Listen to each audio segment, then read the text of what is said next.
installed worldwide, so it's not something that's not been installed. It's a very proven product.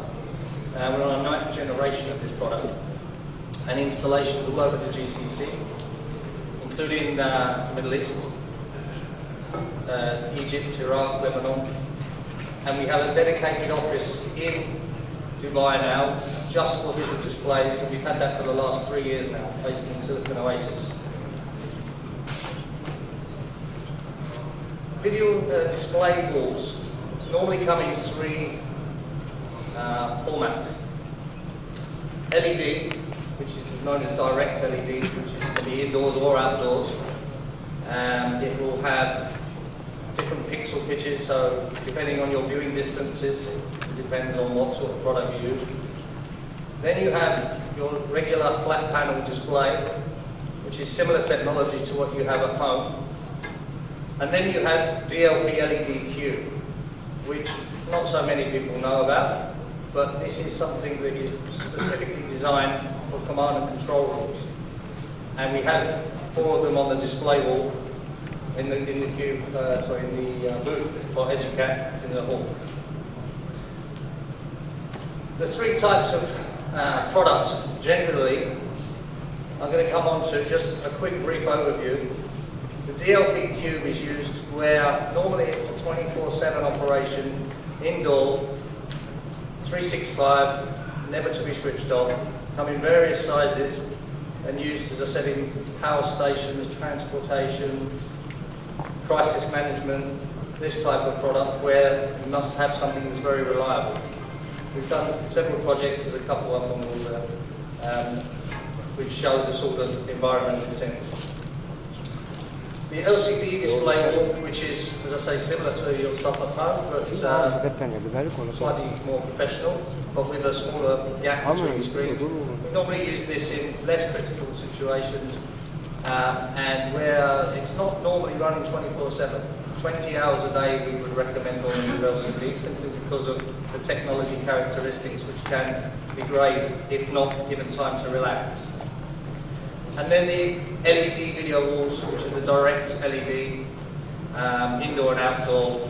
Mostly the products that we do are for stadiums or very large billboards. I've recently installed in Times Square in New York, which was 100 meters by 24 meters.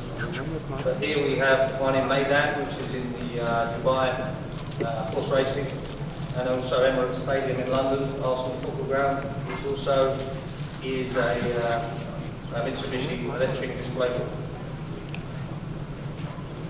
Our main focus is command and control. Similar sort to this image here, where you have a set of operators, big visual display, and where you have a city, a smart city specifically, where you have lots of people looking at things like transportation links, police, and CCTV. They want to be able to see this with very little interruption on the screen itself. We have several options of the cube. I'll refer to the screen as a cube, the DLP cube, because of the size. It's a bit bigger than a normal flat panel because it's rear projection. Several models we have also, and not just full HD, which everyone knows as 1080p, but also different resolutions, different aspect ratios, and these are designed to fit in different applications. So whether you've got a SCADA control system or you've got a CCTV type application, and depending on the size of the room you have and the viewing distances you have, this will all be decided on what type of cube is required. Also, the sources are very important because this can be bespoke for each screen or for each wall. The display, as I said, designed for 24/7 operation, without any limitations or static images or any sort of burning happening. Due to the fact of no LCD technology within the LED cube, this is possible. No burning means no degradation, no sort of image defects, nothing that's going to destroy the image quality, certainly over a period of time. This will never happen with a DLP cube. Also, no bezel. People refer to the gap between the screens as a bezel. The bezel is actually the lip that goes over the edge of the screen. This is, in general, 3, 4, 5, 6 millimeter minimum on LCD, and can be bigger if it's a normal television. With DLVQ, it's around 1 millimeter, it can be less, it can be about half a millimeter. Depending again on the size of the wall, whether it's curved, whether the humidity and temperature is controlled within the room, whether it's rear or front access, this is all dependent on how big or small we can get the screen gap. But in general, 1 millimeter is an average. They're optimized for long-term use. We've got some sound here. Sorry. Is that better? Thank you.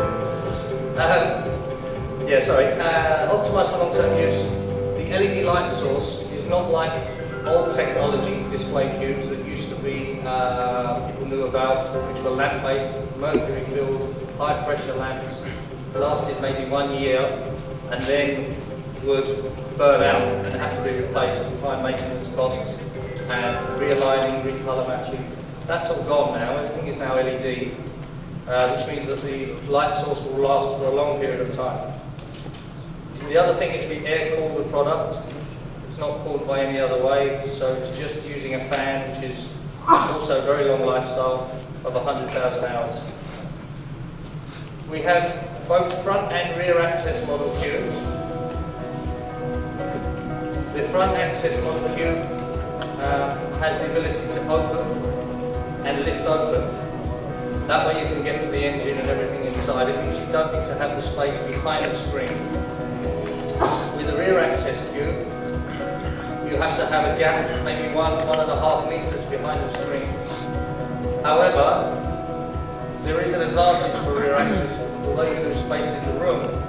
Normally we can get the bezel, or the mullions we actually call it, between the screens less, because we don't have the rear, the mechanism to open. Plus, the mechanism to open costs more, so it's actually cheaper to have rear access, if that's possible. We have also some very clever technologies within the display. The display itself has sensors built in, and it also has a feature called colour space control. So the colour space control, when we set them up, we can very finitely adjust all of the colours, and not just red, green and blue, but also how much red is in blue, how much blue is in green, etc. To a point where we can match them almost seamlessly. Once that's done, we set it up, we turn the sensors on. The sensors then work in tangent with each other. This is built into the cubes. This is not a separate controller or separate PC that's needed. This is something that the cube themselves have a cable running between each, and they talk to each other. And what they do is they make sure that the colours and the brightness levels stay in harmony throughout the time that they're switched on and being used. Over time, LED will degrade, but nowhere near as fast as what a lamp-based cube would do. So where with a lamp-based every year you would change the cube, the light, with an LED-based cube, it could be 8, 9, 10, 11 years on some of our cubes. We have, as I say, different models, and some of the models are high at 100,000 hours, even in all brightness modes. So if it's in its fullest brightness mode, we have a 100,000 hour light source, which is about 11 years. The lowest cube we have is 60,000 hours, which is still almost 8 years. The other thing is we have with, this is something that most LCD panels and a lot of other technologies do not have, is a thing called digital gradation circuitry. With a projector, always towards the corners and the edges it gets darker, and it will start off, even if it starts off bright, it will slowly get darker as the light source fails. We have the ability to boost the brightness levels in the corners, the edges, the sides, the top, the bottom, completely independent of each other. We have 9 points we can pick around the screen on every single screen.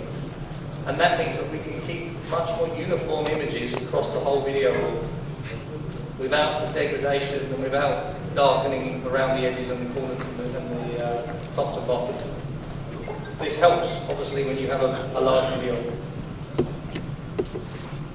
The video wall light source itself also has redundancy. So it's an RGB, red, green, blue LED light source. This has 6 times LED light source. So all 6 are running. Within the cube, if should any one of those 6 fail, the sensors will automatically tell that cube to readjust to the other cubes, and they will all come in sync so that they don't look like a checkerboard effect where you have one dark cube, one light cube, and things like this. If one goes down, one of the chips, obviously it will slightly darken, but it won't be so noticeable. However, it will continue to work. And if the second one goes, again, it will continue to work. The dynamic brightness balancing will come in and that will work and keep it in check. But then you will get an illumination on the front of the screen to say one of the second LEDs has failed. This normally would happen many years from installation anyway, because the LED light sources are so robust, it's not something that fails every day. You know, I can't think of one that we've had in the last 2 years from any installation. It's just something that doesn't really happen. But if it does, there is backup within the cube.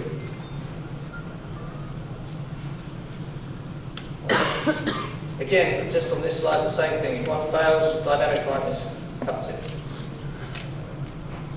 What we also have apart from the big cube is what we call a slim cube. And this is what's on the stand in our hall. We brought the slim cube out simply because some markets, and certainly some rooms, are not big enough to house the big cubes. And the big cubes do cost a bit more. They have slightly higher technologies than some of the others, but there is different reasons for different cubes within different industries and within different projects, which is why we have a range of cubes and not just one. But the slim cube is designed to fit in a space where almost a normal flat panel will go. It's only 520 deep. It can go up against the wall. You have access from the front. Again, on the stand you will see these. And they will run exactly the same as the large cube with DLP technology, with no LCD, with no burning or image issues, and continue to work throughout the life of the cube. Also, if anything did need to be replaced, because it's an engine with inside, which we call it, we can actually have spare parts that can be replaced. Normally when you have a flat panel LCD wall, if in 2 to 3 years' time one of those screens has failed, it's very difficult to get replacements because most manufacturers on LCD will have turned over and brought a new model out. So you would have to either replace it with something different or similar or something else. Whereas with the cubes, they're a much more longevity product. We have an end-of-life policy within Mitsubishi of 7 years anyway on our product. So we've always had spares, even for products that we had 10 years ago, we had spares for. And even on old projects where they're lab-based, we make an LED upgrade, which I'll come on to in a minute. So the Slim Cube is designed for another scenario, maybe a security control room where they don't have quite the size of a big transportation control room, where we have much more larger control room. We still do have the LCD display, and I'll just explain to you. Many people say to me, well, we have an LED TV. What they don't realise is, even though it says it's an LED TV on the box, and even in the main hypermarkets that sell all these LED TVs, they still have an LCD front panel. The projection light behind will either be rear or edge-lit LED, which is true. But what they fail to mention in most of the marketing is that there is an LCD front panel. And the LCD front panel is what has the issue. This is the product that can give you the burn-in and keep it a static image for 6 or 8 months, and then you move the image and you see it there.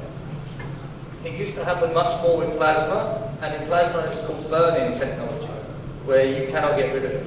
In LCD, it's called image retention, because the crystal twists to make a colour, and as long as that's twisted, the amount of time to go back can be reversed. But if it's 6,000 or 8,000 hours been synced like that, it will still take that amount of time to go back. So it's still not the right technology when you're really wanting a proper 24/7 command control room and guaranteeing yourself no problems with the image. The LCD still has the same features, colour space control, dynamic balancing to keep them in check, but obviously the warranty for the image retention is the issue. Just to show you the difference, we have conventional cube, slim cube, super narrow bezel screen, or ultra narrow bezel as they are now. And the technology comparisons, really, the cubes are still 24/7, LCD we reckon up to 20 hours. But the larger cubes, 10 years plus, the middle-sized cubes, slim cubes, 6 years plus. Then you have only one size in the single-sized cube, it's a 60-inch, whereas with the large cube we have a variety of cubes, as I said, 50 to 72-inch. Also, there is some more functionality within the larger cubes, built-in some built-in processing, extra inputs, whereas the slim cube is a single input. But if you're using a processor anyway, that's not really a relevant issue. So the advantages and disadvantages of the free technology: with LED, you can have a smaller gap and a cabinet depth. However, power consumption, heat output, calibration, lifespan and price are major disadvantages with LED, direct LED. This is like the stadium type stuff. With cubes, the advantages really run for everything on the operation, gap, model, life. The biggest disadvantage is the size of it. It is a cube. The cubes vary from 500 to 960 millimeters. And if you have the rear access, you need 1.5 meters behind. From the wall to the front of the screen can be 2.5 meters. So these are installed normally in the larger control rooms where you have that sort of space. With the LCD monitor, obviously the price and the size is better, but then you have the disadvantages of static image issues, bigger gap, normally only come in 2 size variations, 55 or 46 inch, and certainly have a shorter lifespan, no more than 50,000 hours you would normally get from an LCD monitor. And that's not well before then, some sort of issues. Some of the issues you will see on LCD monitors, even running on professional grade systems, if you like. These are some of the images I've taken just flying around when I'm in Dubai and different parts of the Middle East, where they go dark in the corners, they go black in the middle, you can't calibrate them quite so well. So this is issues that happen on LCD monitors. As I mentioned, we also have LED replacement engine technology. This can be installed in our cubes or in others, but what this basically means is even if you've got an old cube which is lamp-based, which is causing you issues of maintenance and costing a lot for replacement of lamps, we can replace that engine completely for a new LED engine. So all of the electronics will be replaced. All you need to do is keep the cabinet and the screen. As long as the screen's in good working order, we can have a look and make sure if it's okay, we can then say, okay, we can replace this engine for LED. That way you then get all the benefits of a new LED, but without the cost of having to replace the entire video wall and the downtime of removing that entire video wall and putting a new video wall in place. It has still LED redundant light source. It's still 100,000 hours 24/7, and it has the highly efficient air cooling system. We've actually done some projects already with this. This is a project we did for Telefonica in Spain, where we replaced the old engines and put in new Mitsubishi engines. This was another one for a port. What we've done on this image is we've shown you the difference between the two. So the middle column has been replaced with the LED, and the outer 2 columns we didn't replace at that time, just to show the difference between the two. I have a similar one here, which was for the police, the TV station, which showed the police in Slovenia, and we replaced 1 cube. One thing about LED technology, it's much brighter, and the colours are much more vivid. The reds, the greens, the blues, much stronger. And obviously you don't have this issue of different brightness levels on all the cubes because one lamp's been changed 3 months ago, one lamp's been changed 8 months ago. This is all gone now as far as the latest cube technology is. When you're controlling, there's really 3 ways to control the video wall. The processing is what normally most people understand is centralized architecture, where you have a big processor, all of your inputs are in by HDMI or DVI or something similar, and then you have all the outputs going to the video. This is still good, we still do this in a lot of situations. However, there are limitations to this. One of them is its size. You can only go so big with a Windows-based processor. There's only so many pixels it can handle. So once you get to a large wall, 15, 16 cubes wide, you can't do it anymore. You need to change to something that is a different architecture, more IP-based with other software. Also, with a centralized architecture, if you're using one processor, when you put connections into it, that's fine, but if you start putting other feeds like IP streaming and stuff, this will end up slowing it down. You will only be able to feed so many feeds to the video wall before it's not really working anymore. The native IP infrastructure overcomes all of this. So we have every screen has what we call an agent, a small PC basically, which is sitting on the network, and all your devices are now on the network. So if you have a PC, you have a bit of software on it. If you have a hard piece of equipment, you can have an encoder. Everything runs on a network, no major PC anymore, no major processor. Everything's connected to the screens. And basically it's very redundant as well, because if anything happened with one of those agents, only one screen would go down. With the big processor, if that failed, the whole thing, the whole wall would go down. This is better in many cases, however, more expensive. So there is another option, what we call a hybrid. So this is where we use a mixture of the two. Rather than having one agent for every screen, we might have one agent for 4 screens, or 8 screens, or even 10 screens. And we'll have output cards to those screens. If you have a wall of 40 cubes, you could have it with 4 processors basically, which are still on the network, and they would run each row of 4. Or you could have one per 4 cubes, and have 10 of these processors, and run it. It's different ways of doing it to reduce costs, but by reducing the cost, obviously you're also increasing the chance if something failed with more cubes going down. So again, what we do is we design and we decide with the customer how much redundancy they want and how much they want if something should fail that they would not be able to see. So there's different ways of doing this. We still have everything on a network. You don't need to have long runs of DVI cables and HDMI cables and very expensive transmitter and receivers all the time. Still you might do if you have some sources in different places, but everything can be designed around your particular project. People come to me and say, how much is a processor? It could be anything. It could start at $10,000, it could start at $20,000, it could start at $500,000. It really can be that much, depending on what sort of video wall you've got. But also, you may not even need a processor. If you've just got 4 screens and you want to put one image up, then we just use a DVI splitter or something similar. So there is different ways to control it. We also, as a manufacturer, offer our partner and partners all over engineering support. So we help them with the design. You can only see so much, and you can only see so far, and you can only see the distances.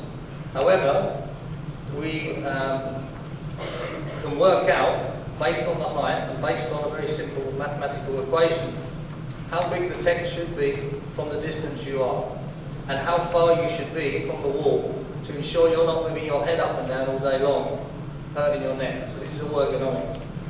Most of this is done with the furniture manufacturer's influence as well. But what the biggest problem is, people say to me, here's a room, put a big wall in, and there's not enough space for people to sit and be back. You know, most of these walls you need to be 3 meters or more back. And if the room is only 5 meters big, it can cause problems for the operators. But this is down to health and safety and down to, obviously, the customer. Also, we have zoning left and right. People can see so much. We also have preparation and installation support. We have an online application which can you can go on this website and you can basically put in your details, how big the space is, and it will tell you everything. How much the temperature is, power consumption, many other things, big tools, size of the wheel. And we also often are asked for things like the SAT and FAT, things that are needed after the event. Just a small addition, we're bringing out, as I said, a new engine very soon for our cubes. This is a new engine which is higher resolution, WXGA. It has some new technologies like 4K daisy chain, 100,000 in all modes, new improved screen, redundant power supply, which is something that I've been asked for recently, and also can be directly linked to the IP solution. So no need for even an agent separately anymore. You have the cube cable straight in. Can be covered in many industries: electricity, water, railway, traffic, police, telecoms, broadcast, security. And also, we've installed all over the world. Every part, even in Egypt we have installations. More than 78,000 DLP cubes have been installed worldwide today. And that concludes with just a couple of slides to show you on some recent projects we did. Matito is the customer you may know of in Cairo, which we have done recently. This is a fairly large wall. We did a big project for Saudi Arabia for the ministries. This was a 20 cube wide by 4 high. Etihad we saw in the first slide, another big wall. Jeddah Airport, which is again transportation. Sharjah Electricity and Water, this is in the UAE. Saudi Electric in Saudi Arabia. And the telco in Bahrain. And then one more, Dubai Mall, we've done. That's the last one, Qatar. So that concludes my presentation. Thank you very much. I hope that was informative enough for you.